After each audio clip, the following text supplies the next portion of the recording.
Welcome to this special Zimwaves TV documentary. We take a deep dive into the promises made by President Emerson Mnangagwa in both the 2018 and 2023 elections.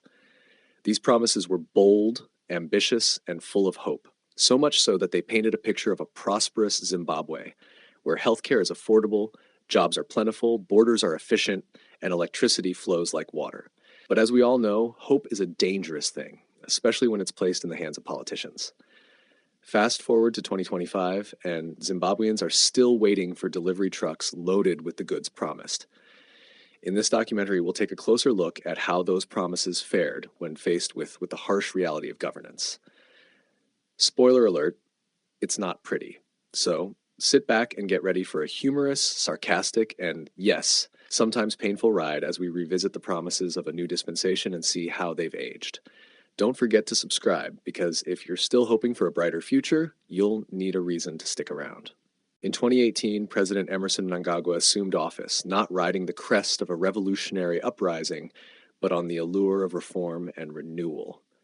His rise to power came with grand proclamations and a future filled with dazzling promises.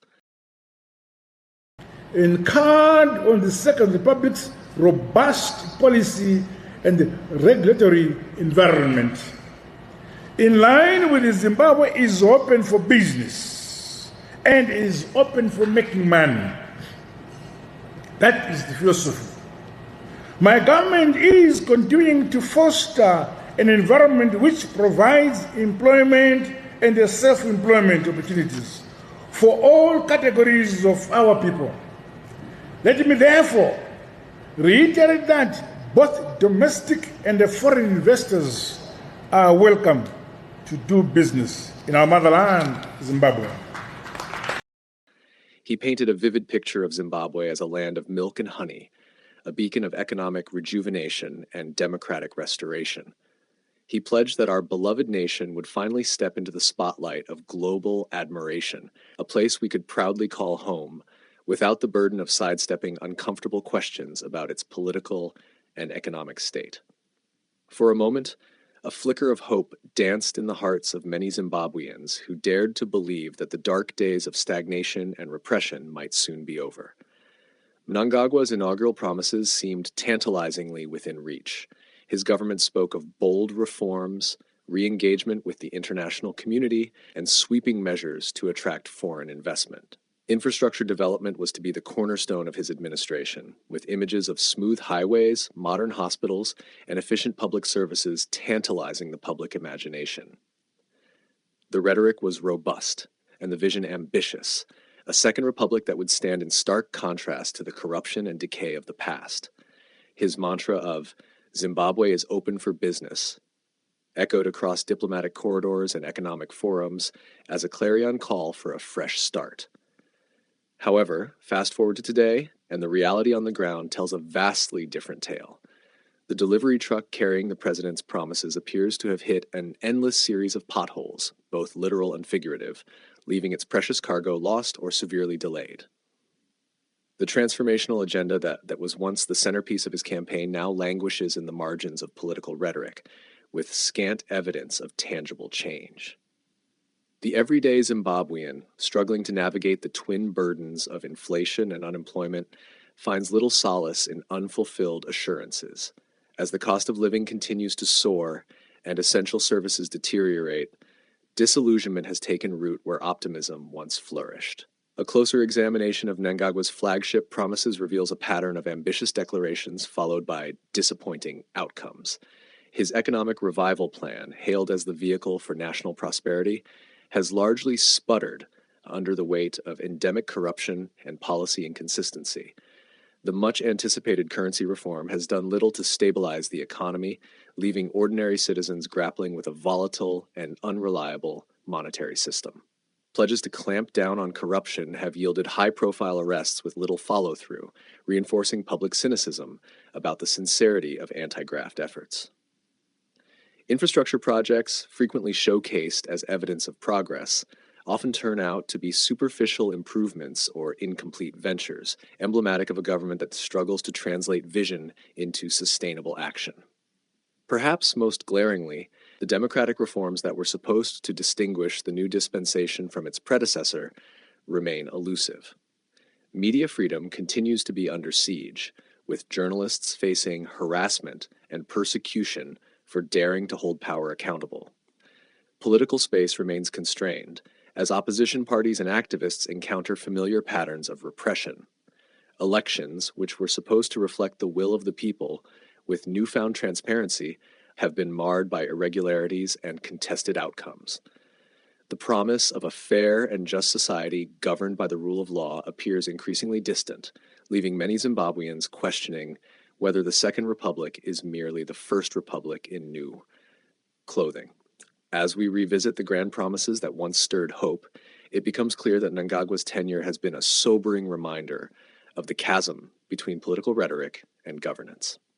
The vision of a transformed Zimbabwe, a nation whose name would be spoken with pride rather than regret, remains frustratingly out of reach. While the president and his allies continue to tout progress and resilience, the lived experiences of the population tell a story of deferred dreams and enduring struggles.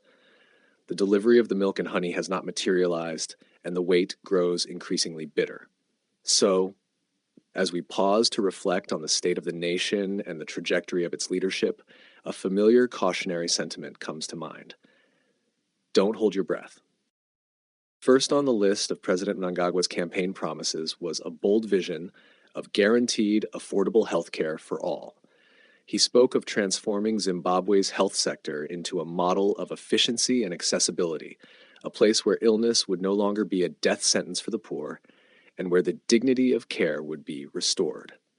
The dream he painted was of hospitals that no longer resembled war-torn battlefields, and pharmacies that stocked life-saving medicine instead of prayer books and empty shelves. It was a vision that stirred hope among a population wearied by years of neglect and crumbling public infrastructure.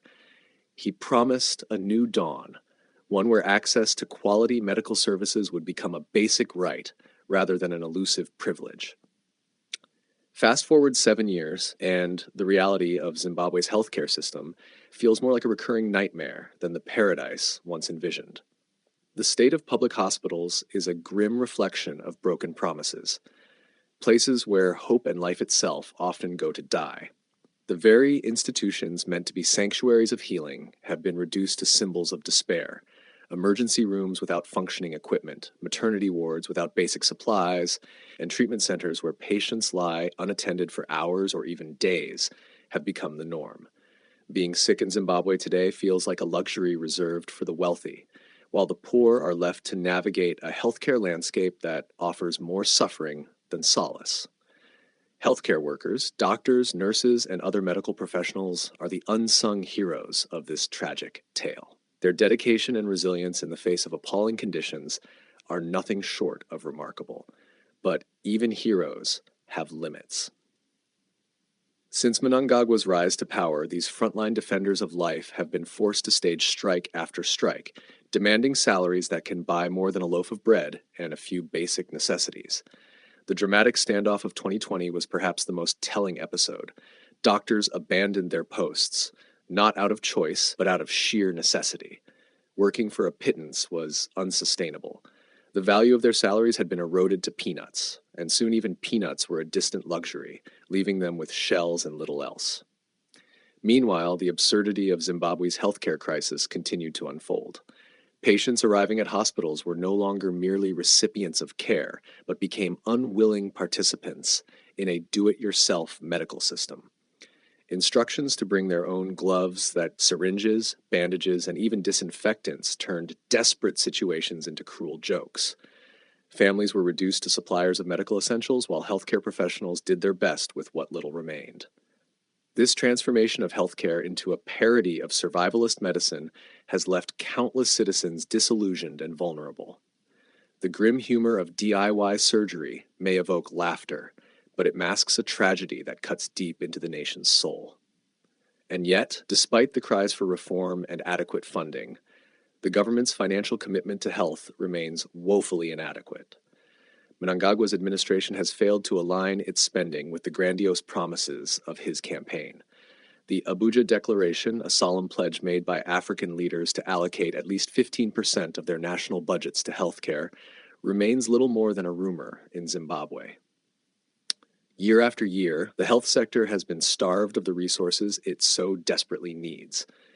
Budget allocations fall far short of what is necessary to repair dilapidated infrastructure, restock empty pharmacies, and pay medical professionals a living wage. The disconnect between political rhetoric and fiscal reality has left millions of Zimbabweans stranded in a healthcare system that cannot deliver the care they deserve. The gap between promise and practice could not be more glaring. Mnangagwa's vision of a healthcare paradise has faded into a cruel mirage, with little to show but unmet needs and rising mortality rates. The dream of a nation where no one dies for lack of care remains just that, a dream. For now, we live with the harsh truth. Healthcare in Zimbabwe is a tale of missed opportunities and broken trust, where sickness carries a price too steep for most to pay. And as for those lofty budgetary commitments, don't hold your breath. In this country, breathing itself may soon be a privilege you cannot afford. Moving on, we were told that international trade would flourish through world-class border facilities, turning Zimbabwe into a hub of commerce and efficiency. Beat Bridge, our crown jewel of border modernization, was supposed to be the grand gateway to prosperity. Instead, it remains more of a gateway to purgatory, where patience and endurance are the currency of survival. The grand promise was simple: streamline trade, reduce delays, and position Zimbabwe as a beacon of efficient border management. The reality: endless queues of weary truckers, frustrated traders, and customs officials who handle paperwork as if each form were the manuscript of War and Peace. The sheer bureaucratic tangle is enough to make one consider writing a novel while waiting for customs clearance. Yes, there have been efforts to modernize Bait Bridge, with gleaming renovations and upgraded infrastructure that give the superficial appearance of progress. However, the shiny new facilities have done little to grease the wheels of commerce. Trade volumes have not surged as promised, and the economic boom remains an unfulfilled dream. The renovation, hailed as a game changer, has failed to address the deeper rot of corruption and inefficiency. Truckers still spend interminable hours, sometimes days, stuck in snaking lines, while customs procedures remain labyrinthine. Officials continue to extract bribes with impunity, ensuring that corruption remains the dominant trade currency. In truth, Bait Bridge has become a glittering monument to mismanaged opportunity, proof that infrastructure without reform is like dressing a wound without cleaning it first. Meanwhile, smuggling thrives. Every time an inefficient government door creaks shut, a dozen back doors open wide for opportunists. The border remains a conduit for illicit goods, enriching a few while robbing the state of desperately needed revenue. The so-called modernization has done little to stem this tide. Instead, it has merely provided more sophisticated cover for the same old tricks, making it easier for those in the know to game the system while honest traders suffer. But Bait Bridge is not alone in this tale of squandered potential. The Robert Gabriel Mugabe International Airport in Harare, another flagship project of Mnangagwa's infrastructural promises, tells a similar story.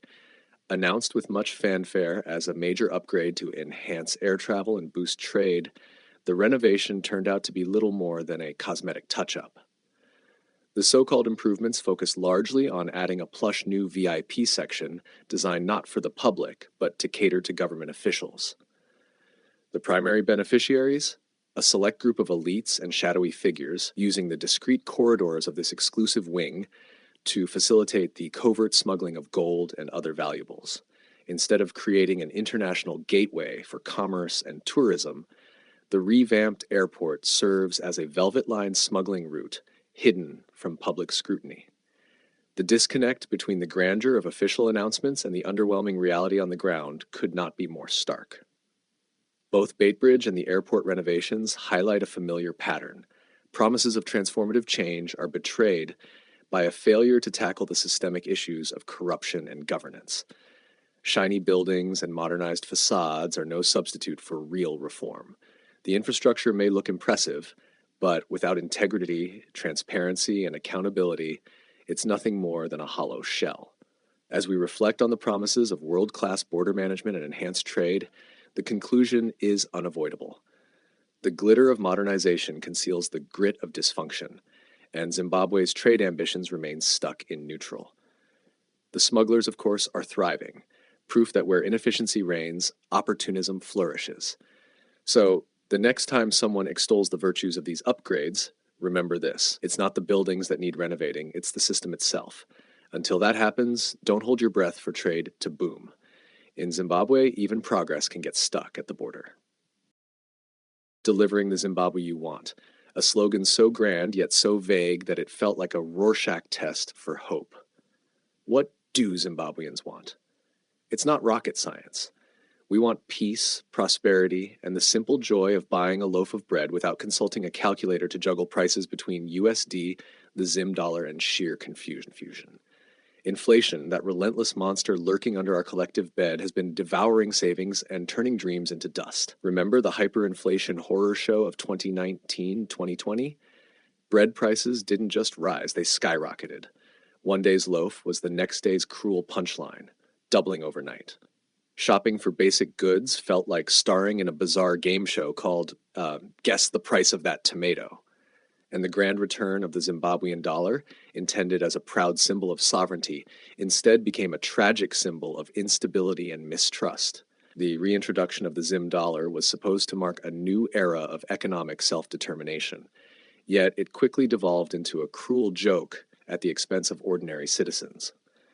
The value of money was eroded faster than political promises could be printed, and as confidence plummeted, so did the purchasing power of the average worker. Paychecks that looked respectable on paper turned into confetti in real life. Pensions meant to secure a dignified retirement were reduced to a pittance, forcing retirees to choose between medication and meals. The currency of a nation, once a measure of trust in its economy, became a grim punchline in barbershop conversations and market stalls. Frustration bubbled over as Zimbabweans saw their livelihoods slipping away. Protesters took to the streets, demanding an end to the economic misery that had become their daily reality. The response from the state was swift and brutal. Tear gas-filled air, baton-wielding riot police, and the chilling sight of armed soldiers turning public spaces into battlefields. Peaceful demonstrations for a better life were met not with dialogue, but with repression. It was a grim reminder that while slogans may promise one Zimbabwe, reality delivers another, the one from which many would rather escape. And the inflation monster? It's far from vanquished. Even now, prices continue their dizzying climb, and life's necessities are becoming luxuries. The sight of price tags recalibrated multiple times in a single day is as common as potholes on our roads. From bread to bus fares, the cost of living spirals ever upward, leaving Zimbabweans trapped in a ceaseless struggle to stay afloat. The official explanation? Global factors, sanctions, or anything but government mismanagement. But the people know better. They live the truth every day in their empty wallets and thinning grocery baskets. The gap between the promise of delivering the Zimbabwe we want and the reality of the Zimbabwe we endure is stark. Instead of stability, we got chaos. Instead of prosperity, poverty. Instead of hope, despair. So when you hear talk of delivering the Zimbabwe you want, it's worth asking, who exactly wants this version of Zimbabwe? The grim answer lies in the inflation-scarred lives of ordinary citizens. Until leadership grapples with the true causes of our economic freefall, the only thing being delivered is more of the Zimbabwe we desperately wish to escape from. And then came the electrifying promise, quite literally, to illuminate the entire nation with a steady, reliable supply of electricity. Mnangagwa's vision painted a picture of a Zimbabwe glowing with light and industry, where power shortages would be a relic of the past. Instead, darkness became the defining feature of everyday life. Load shedding, more like life shedding. Entire neighborhoods plunged into prolonged blackouts, turning a basic utility into an elusive luxury. The nation adapted, not with resilience born of progress, but out of sheer necessity.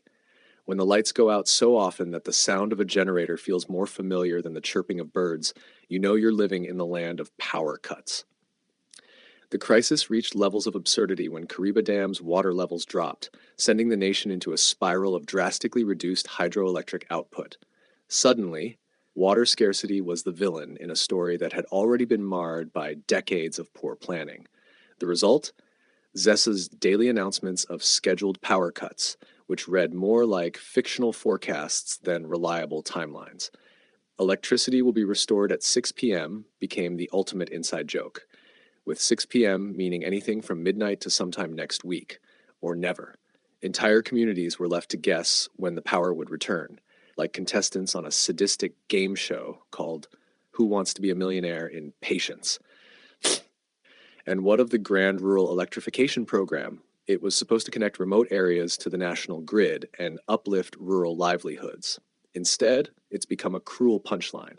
If the government intended to encourage romantic candlelight dinners, it certainly succeeded, albeit unintentionally.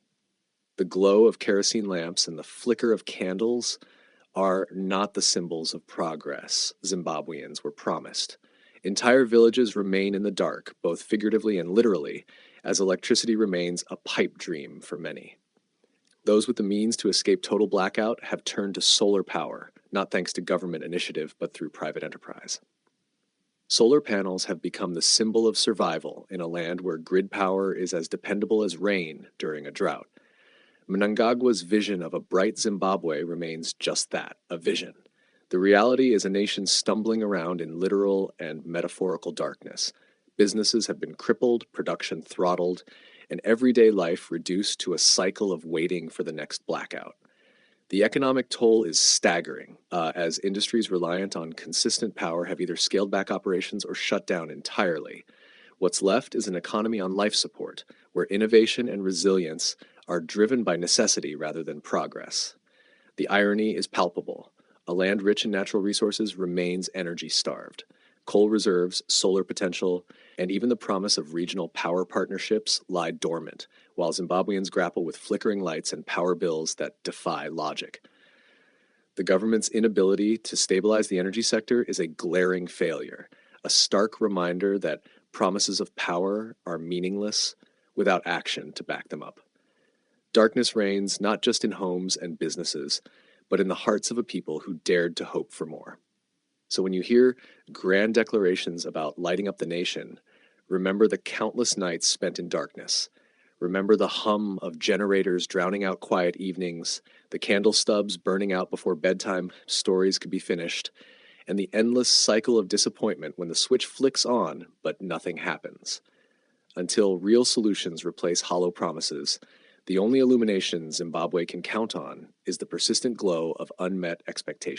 And now the pièce de résistance, zero tolerance for corruption. This was meant to be the crown jewel of Mnangagwa's presidency, the defining hallmark of a new era of accountability. Instead, it morphed into a rusty trinket, tarnished by broken promises and selective justice. The grand anti-corruption crusade was less a battle and more a leisurely stroll, with villains hiding in plain sight. Remember the Draxgate scandal of 2020? Millions of dollars earmarked for critical COVID-19 supplies vanished as if swallowed by a magician's disappearing act. Headlines screamed, social media erupted, but the justice system merely yawned. Arrests? Of course, high-profile ones even. But convictions? Now, that's a different story altogether, a plot twist that never came. The so-called anti-corruption watchdog, far from biting, turned into a glorified PR machine, issuing stern-sounding warnings, but rarely sinking its teeth into the real offenders. It promised to root out graft, but its bark far outpaced its bite. Politically connected figures strutted with impunity, while the machinery of justice moved at a snail's pace, if it moved at all.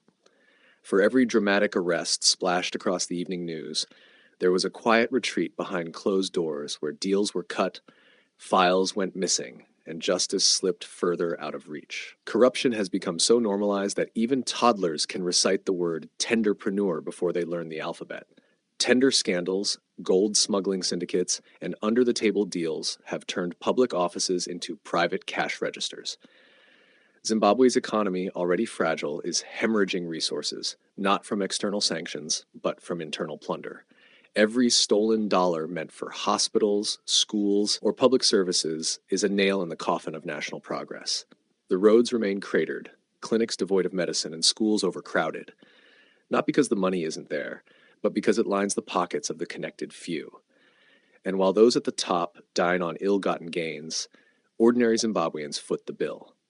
Every bribe demanded by a low-level clerk, every inflated tender awarded to a political ally, every missing fund siphoned off into offshore accounts. These aren't abstract concepts. They're the lived realities of citizens forced to navigate broken systems where a handshake is worth more than a degree and connections trump competence. Public services crumble because resources are siphoned off to fund lavish lifestyles rather than national development.